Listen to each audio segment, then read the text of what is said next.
الحمد لله رب العالمين والصلاة والسلام على رسوله الكريم أما بعد أعوذ بالله من الشيطان الرجيم بسم الله الرحمن الرحيم قل إن كنتم تحبون الله فاتبعوني يحببكم الله ويغفر لكم ذنوبكم والله غفور رحيم. قال النبي صلى الله عليه وسلم لا يؤمن أحدكم حتى أكون أحب إليه من والده وولده والناس أجمعين. صدق الله العظيم. واجب الاحترام حضرات علماء کرام، سامعین عظام، نوجوان دوستوں، پیارے بچوں، اللہ تبارک و تعالیٰ کا بہت ہی بڑا احسان اور کرم ہوا ہے کہ اللہ تبارک و تعالیٰ نے ہم سبوں کو دینی مجلس میں شرکت کرنے کی توفیق عطا فرمائے. اللہ قبول فرمائے.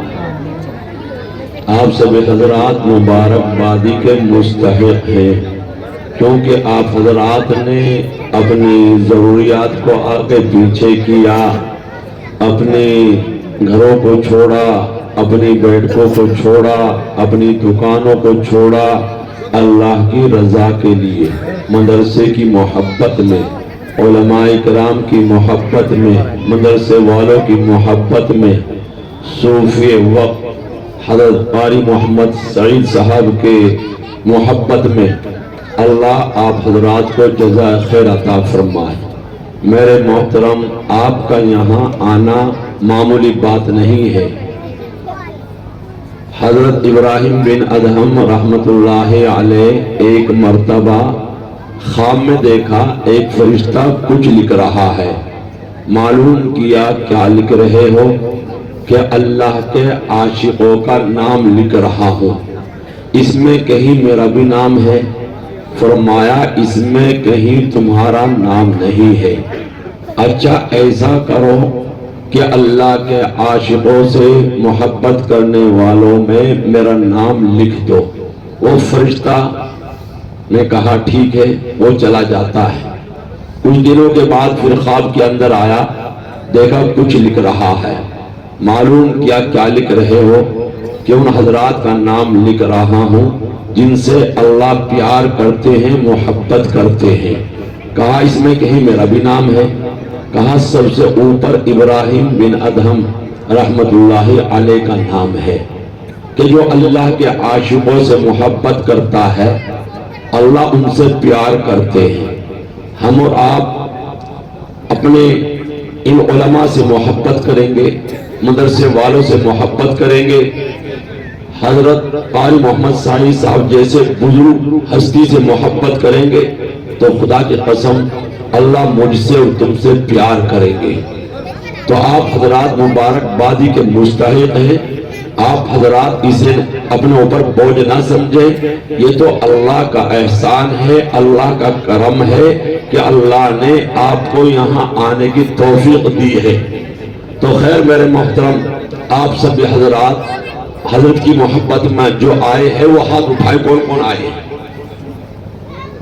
ایک منٹ کھڑے ہو جائے. ایک منٹ میں حضرت کی محبت میں جو آیا وہ آگے آ جائے. جو کرسی خالی پڑی ہوئی ہے ان بچوں کو یہاں سے ہٹا دے. تھوڑا سا ان بچوں کو یہاں سے. بچوں کی زبانی اور علماء کرام کی زبانی ہمارے اور آپ کے سامنے آئی، اور ابھی انشاءاللہ کچھ دیر کے بعد ہمارے حضرت یہاں پر تشریف فرما ہیں، جو میرے استاد بھی ہوتے ہیں، قاری محمد سعید صاحب.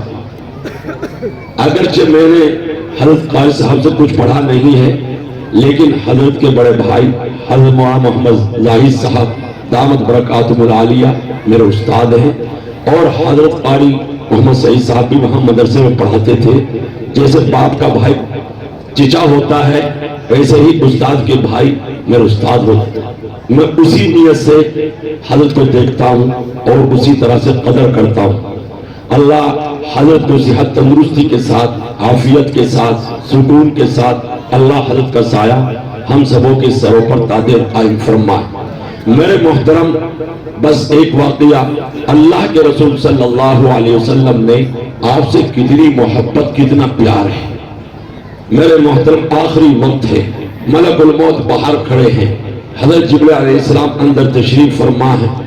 حضرت جبرائیل علیہ السلام نے فرمایا یا رسول اللہ، ملک الموت اندر آنے کی اجازت چاہتا ہے۔ یہ تو میرے نبی کی شان ہے، یہ میرے نبی کا مقام ہے کہ ملک الموت اندر آنے کی اجازت چاہتا ہے، ورنہ ملک الموت کو اندر آنے کی ضرورت، اجازت کی ضرورت نہیں پڑتی، وہ تو بغیر اجازت کے آتا ہے، لے کر کے چلا جاتا ہے۔ میرے نبی حضرت علیہ السلام نے فرمایا اندر بلاؤ، اندر آئے۔ کہا کیسے آنا ہوا؟ یا رسول اللہ، آپ کو لے جانے کے لیے، اچھا مجھے بھی لے کر کے جائے گا، میری بھی جان نکالے گا؟ یا رسول اللہ، میری کیا مجال ہے کہ میں آپ کے قریب بھی آ سکوں؟ ہاں اتنا جانتا ہوں، جب سے میں رب نے اس کائنات کو بنایا آج تک ایسا نہیں کہا جیسا کہ آج کہا ہے۔ کہا دیکھ میرے محبوب کے دربار میں جانا، بڑے ادب سے جانا، اجازت لے کر کے جانا، میرا محبوب آنا چاہے تو لے کر کے آنا، اور نہ آنا چاہے تو چھوڑ کر کے چلے آنا۔ میرے نبی حضرت علیہ السلام نے حضرت جبرائیل علیہ السلام کو دیکھا، حضرت جبرائیل علیہ السلام نے فرمایا یا رسول اللہ، آسمانوں میں تیاری ہو چکی ہے، اللہ ملاقات کا شوق رکھتے ہیں۔ تو میرے نبی حضرت علیہ السلام نے فرمایا اچھا جلدی کرو جلدی کرو۔ کہا ٹھہرو۔ سر مبارک کو جھکایا، آنکھ مبارک کو بند کیا، سوچتے رہے سوچتے رہے سوچتے رہے۔ کچھ دیر کے بعد سر مبارک کو اٹھایا، آنکھ مبارک کو کھولا اور کہا جبریل جانا نہ جانا میں بعد میں فیصلہ کروں گا، پہلے میں رب سے معلوم کر کے آؤ میرے چلے جانے کے بعد میری امت کا کیا بنے گا، یہ امت کون سے راستے پر جا رہی ہے۔ ذرا ہم بھی تو دیکھیں، ہمارا چلنا، ہمارا پھرنا، ہمارا اٹھنا، ہمارا بیٹھنا، ہمارا کھانا، یہ جو ہے کیا میرے نبی حضرت علیہ السلام کے طریقے پر ہے یا غیروں کے طریقے پر ہے؟ مسلمانوں، میرے نبی حضرت علیہ السلام نے فرمایا اے میرے صحابہ، کیا حال ہوگا تمہارا اس وقت جب تمہاری کماری لڑکیاں فاسق اور تمہاری عورتیں گمراہ ہو جائیں گی؟ صحابہ نے معلوم کیا یا رسول اللہ یہ ہوگا؟ فرمایا ہاں، اور اس سے بھی بڑھ کر کیا حال ہوگا تمہارا اس وقت جب اچھائی کا حکم کرنا چھوڑ دو گے اور بری باتوں سے منع کرنا چھوڑ دو گے؟ صحابہ نے معلوم کیا یا رسول اللہ کیا یہ بھی ہوگا؟ فرمایا ہاں، اور اس سے بھی بڑھ کر کیا حال ہوگا تمہارا اس وقت جب برائی کا حکم دو گے اور اچھی باتوں سے منع کرو گے؟ صحابہ نے معلوم کیا یا رسول اللہ یہ بھی ہوگا؟ فرمایا ہاں، اور اس سے بھی بڑھ کر کیا حال ہوگا تمہارا اس وقت جب برائی کو برائی نہ جانو گے اور اچھائی کو اچھا نہ جانو گے؟ مسلمانوں، ہمارے گھروں کے اندر جب شادی ہوتی ہے تو دلہن میاں کو گھر کے اندر بلایا جاتا ہے اور کہا جاتا ہے کہ سلامی پر بلاؤ، اور دو چار آوارہ قسم کے لڑکے ساتھ میں ہوتے ہیں اور ان کے ہاتھوں میں بڑے بڑے موبائل ہوتے ہیں۔ محلے کی لڑکیاں، خاندان کی لڑکیاں، رشتہ داروں کی لڑکیاں، ساری عورتیں وہاں جمع ہو جاتی ہیں۔ نہ ماں کو شرم آتی ہے تیری بیٹی کہاں ہے، نہ باپ کو شرم آتی ہے تیری بیٹی کہاں ہے، نہ بھائی کو شرم آتی ہے تیری بہن کہاں ہے، نہ شوہر کو شرم آتی ہے تیری بیوی کہاں ہے۔ مسلمانوں، وہ میک اپ کر کے، بناؤ سنگار کر کے، اچھے اچھے کپڑے پہن کر کے وہاں آتی ہے اور وہاں جمع ہو جاتی ہے۔ کوئی ہنسی کرتا ہے، کوئی مذاق کرتا ہے، کوئی جو ہے فوٹو کھینچتا ہے، کوئی فوٹو کھنچواتا ہے۔ کتابوں کے اندر آتا ہے اگر چار دیواری کے اندر صرف عورت ہے اور کوئی مرد وہاں پر موجود نہیں ہے اور سر پر دوپٹہ نہیں ہے تو اس گھر کے اندر رحمت کا فرشتہ داخل نہیں ہو سکتا ہے۔ ارے جہاں فوٹو کھینچا جاتا ہو، فوٹو کھنچوایا جاتا ہو، سر کے اوپر دوپٹہ نہ ہو، کسی کا سر کھلا ہوا ہے، کسی کا سینہ کھلا ہوا ہے، کسی کی گردن کھلی ہوئی ہے، مسلمانوں جو ہے کون سے راستے پر جا رہے؟ قیامت کے روز اللہ کہیں گے اس عورت کے بارے میں کہ اے فرشتے اس عورت کو جہنم کے اندر پھینک دیا جائے۔ وہ عورت کہے گی نہیں میرے رب، میرے باپ کو بلایا جائے، باپ کو بلایا جائے گا۔ اے اللہ میرے باپ سے پوچھ، اگر میرا باپ چاہتا تو شاید میں چار دیواری سے باہر قدم نہ رکھتی، آج میں جہنم کا ایندھن نہ بنتی۔ اللہ کہیں گے اے فرشتے اس عورت کو، اس کے باپ کو جو ہے جہنم کے اندر پھینک دیا جائے۔ وہ عورت کہے گی نہیں میرے رب، میرے بھائی کو بلایا جائے۔ اے اللہ میں اپنے بھائی کی عزت تھی، میں اپنے بھائی کی غیرت تھی، اگر میرا بھائی چاہتا تو شاید چار دیواری سے باہر قدم نہ رکھتی، آج میں جہنم کا ایندھن نہ بنتی۔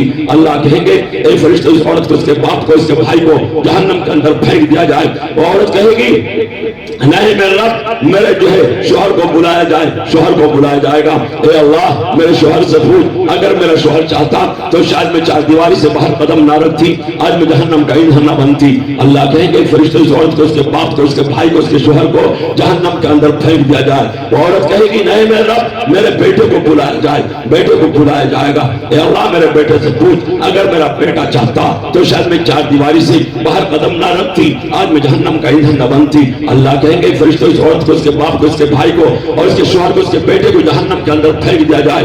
مسلمانوں جہنم کے اندر بچوں کا کھلونا نہیں ہوگا، وہاں تو بڑے بڑے سانپ ہوں گے، وہاں بڑے بڑے بچھو ہوں گے، وہ ایک مرتبہ ٹک ماریں گے جہنمی 40 سال تک تڑپتا رہے گا، 40 سال تک۔ اگر کوئی نوجوان کھانا کھا رہا، سانپ سامنے کو گزر جائے دھوپ بھاگ جاتی ہے، اگر مکان کے اندر سانپ گھس جائے اور جو ہے مکان مالک شور مچاتا ہے ڈنڈا لے کر کے آؤ، ٹارچ لے کر کے آؤ، جب تک اسے نہیں مارا جاتا مکان مالک کو چین نہیں آتا، مکان مالک کو نیند نہیں آتی۔ جہنم کے اندر اونٹ کی گردنوں جیسے سانپ ہوں گے اور خچروں جیسے بچھو ہوں گے، وہ ایک مرتبہ ڈک ماریں گے، جہنمی 40 سال تک اس کا درد محسوس کرتا رہے گا۔ مسلمانوں آج دلہن میاں کو ہر گھر کے اندر بلایا جاتا ہے، دین کا مذاق اڑایا جاتا ہے، فتویٰ مت لگانا، فتویٰ مت لگانا۔ میں کہنا چاہتا ہوں اگر جو ہے جو ہے دلہن میاں کو گھر میں بلا سکتے ہیں، صرف اتنی اجازت ہے کہ وہ اپنی ماں کو جا کے سلام کرے۔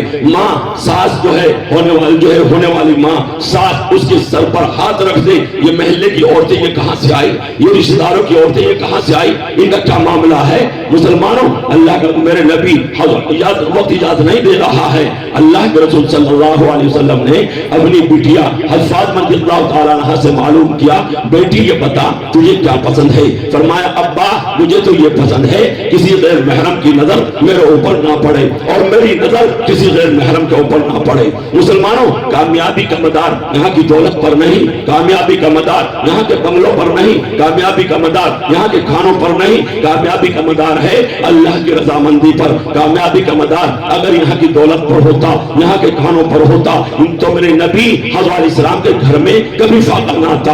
ایک مرتبہ میرے نبی حضرت علیہ السلام کوہ صفا پر کھڑے ہیں، حضرت جبرائیل علیہ السلام کا آنا ہوا، سلام کیا، میرے نبی حضرت علیہ السلام نے نگاہ نبوت اٹھائی اور یہ کہا اور جبرائیل اللہ کا سلام لایا، اللہ کا پیغام لایا، لیکن تو نہیں جانتا آج 3 دن ہو گئے ہیں کہ محمد کے پیٹ میں اور آل محمد کے پیٹ میں روٹی کا لقمہ داخل نہ ہوا۔ مسلمانوں فقر و فاقہ میرے نبی پر آیا، آپ کے یار غار ابو بکر پر آیا، عمر پر آیا، عثمان پر آیا، علی پر آیا، فاطمہ پر آیا، حسین پر آیا۔ ایک مرتبہ میرے نبی حضرت علیہ السلام اپنی بٹیا فاطمہ کے یہاں تشریف لے گئے، دروازہ کھٹکھٹایا، فرمایا فاطمہ بٹیا ذرا دروازہ کھولو۔ فرمایا ابا دروازہ کیسے کھولوں، پردہ کرنے کے لیے کوئی چادر نہیں ہے، آپ پہلے اپنی کالی کمری کو اتارے مجھ فاطمہ کو دے دیں، میں پردہ کروں گی اور اس کے بعد دروازہ کھولوں گی۔ میرے نبی حضرت علیہ السلام نے اپنی کالی کمری کو اتارا، فاطمہ کو دیا، فاطمہ نے دروازہ کھولا، پردہ کیا،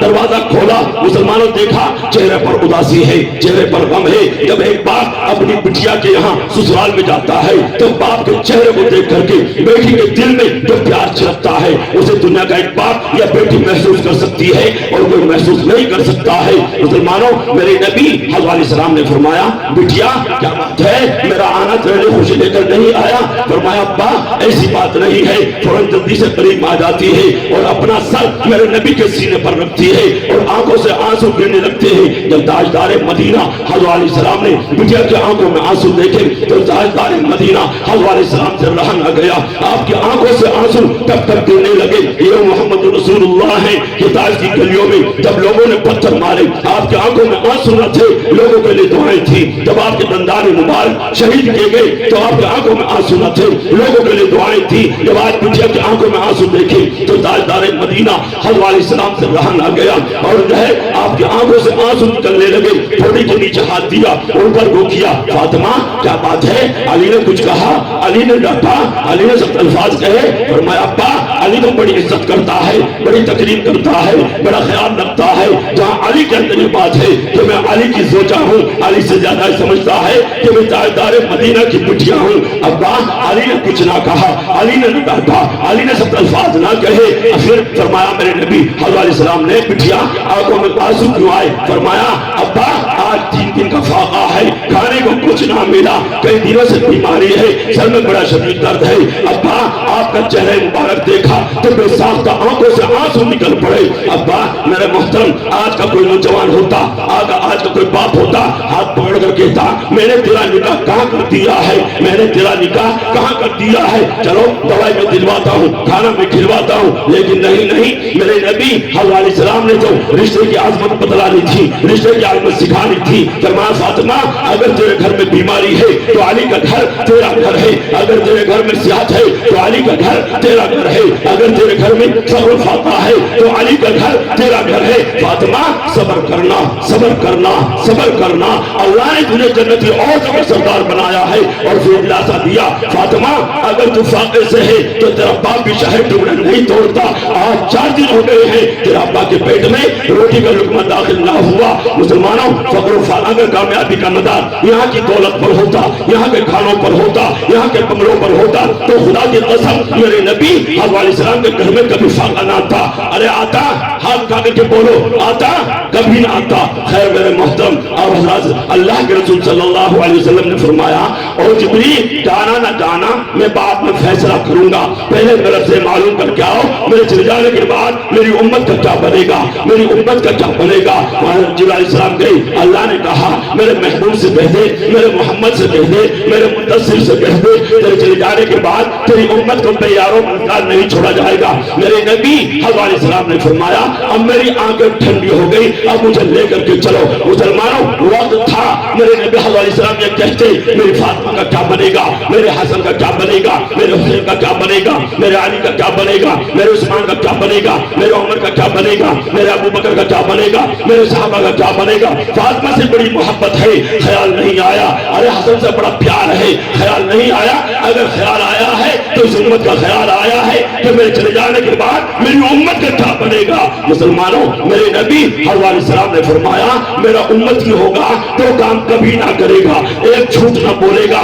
ہے مسلمان, آج مسلمان بات بات میں جھوٹ بول رہا ہے اور ایک دھوکہ نہ دے گا. آج مسلمان دوسروں کو دھوکہ دے رہا ہے, دوسروں کو بے وقوف, اپنے آپ کو عقل مند سمجھتا ہے. مسلمانوں, اللہ کے رسول صلی اللہ علیہ وسلم نے فرمایا اللہ نے عزت کو میرے طریقے میں چھپا کر کے کہا ہے اگر میرے طریقے کے اوپر عمل کرو گے تو عزت پاؤ گے, اور اگر میرے طریقے کے اوپر عمل نہ کرو گے تو ذلیل و رسوا ہو جاؤ گے. بے شک بے شک. خیر میرے محترم, وقت یاد نہیں دے رہا ہے, بس آپ حضرات سے یہی درخواست ہے کہ آپ سے حضرات یہاں حضرت کے سامنے اللہ کو حاضر و ناظر سمجھ کر کے سب عہد کریں, وعدہ کریں کہ انشاءاللہ میری نبی حضرت علیہ السلام کے طریقے کے اوپر ہم سب عمل کرنے والے بنیں گے انشاءاللہ. آپ اٹھا کر کے کون تیار ہے؟ ماشاءاللہ. خیر اللہ کے رسول صلی اللہ علیہ وسلم کے گھر کی نسبت پر ہم یہاں پر جمع ہیں. یہ اللہ کے رسول کا گھر ہے اور اللہ کے رسول صلی اللہ علیہ وسلم کے گھر سے ہم سبوں کو ہر چیز سے زیادہ محبت ہونی چاہیے. اللہ کے رسول صلی اللہ علیہ وسلم نے فرمایا کہ جو شخص کسی طالب علم کے لیے کوئی راستہ طے کر دے, کھانے کا انتظام, پینے کا انتظام, پڑھانے والے کا انتظام, چار دیواری کا انتظام, فرش کا انتظام, درسگاہوں کا انتظام, پنکھوں کا انتظام, اللہ اس کے لیے جنت کا راستہ آسان کر دیں گے. چاہتے ہیں نا, کون کون چاہتا ہے کہ جنت کا راستہ آسان ہو جائے؟ مسلمانوں, اگر جان دینا پڑے دو گے, کون کون حضرات تیار ہیں؟ ذرا ایک مرتبہ نیچے ہاتھ کریں. جان کہیں تو ایسے آ گئی, آپ نے ایک دم ہاتھ اٹھا دیا, نہ سوچا نہ سمجھا. یہ اللہ کی دوئی امانت ہے. اگر اللہ کے مبارک کلام کی محبت میں جان دینا پڑے دو گے. اب ہاتھ اٹھائے کون کون تیار ہے؟